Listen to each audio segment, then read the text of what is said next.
மாசம் 1.5 லட்சம் ரூபாய் சம்பாதிச்சுட்டு வந்த ஐடி தம்பதி வேலையை துறந்துட்டு விவசாயத்துல இறங்கி இருக்காங்களாம்.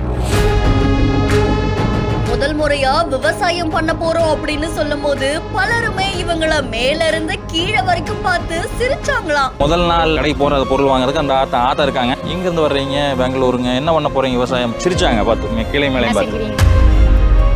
36 வயது நிலை வர மாதிரி ஒரு சொட்டு மருந்து கூட பயன்படுத்தாம பல ஏக்கர் நிலத்துல சுத்தமான இயற்கை விவசாயம் செய்யற இந்த தம்பதி யாருன்னு தெரிஞ்சுப்போமா?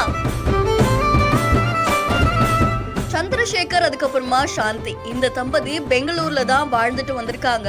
அங்க இவங்க ஐடி வேலை பார்த்துட்டு வந்திருக்காங்க. இவங்க 2 பேருடைய மாச சம்பளம் அப்படின்னு பார்த்தா கிட்டத்தட்ட 1,25,000 ரூபாயாமா. அப்போ ஐடி வேலையை துறந்துட்டு ஏன் விவசாயத்துக்குள்ள இறங்கினாங்க அப்படின்னு பார்த்தா நம்மளுடைய எதிர்காலம் எப்படி அமையணும் அப்படின்னு அதை திட்டவட்டமா முடிவு செஞ்சு இவங்க விவசாயத்துக்குள்ள இறங்கி இருக்காங்க. முதல் முறையா ஒரு நிலத்தை வாங்கி அங்க விவசாயம் செய்ய போறோம் அப்படின்னு சொல்லும் போது இவங்களை பல பேரும் பார்த்து கேலி கிண்டல் பண்ணிருக்காங்களாமா. அதை தொடர்ந்து பல கஷ்டங்களையும் தாண்டி இன்னைக்கு பல ஏக்கர் நிலத்துல இவங்க பெரிய விவசாயமே பண்ணிட்டு வராங்க. இந்த இயற்கை விவசாயத்துடைய ஸ்பெஷலே ஒரு சொட்டு மருந்து கூட பயன்படுத்தாம சுத்தமான முறையில இவங்க இயற்கை விவசாயம் பண்ணிட்டு வராங்க. அது மட்டும் இல்லாம இவங்களுடைய தோட்டத்துல மிகப்பெரிய மாந்தோப்பு இருக்கு, பல வகையான கீரை வகைகள் வளர்க்குறாங்க, காய்கறிகள் இருக்கு. கேரளா, கர்நாடகான்னு மத்த ஸ்டேட்ல இருக்கக்கூடிய மரங்களை இங்க கொண்டு வந்து வளர்த்திருக்காங்க.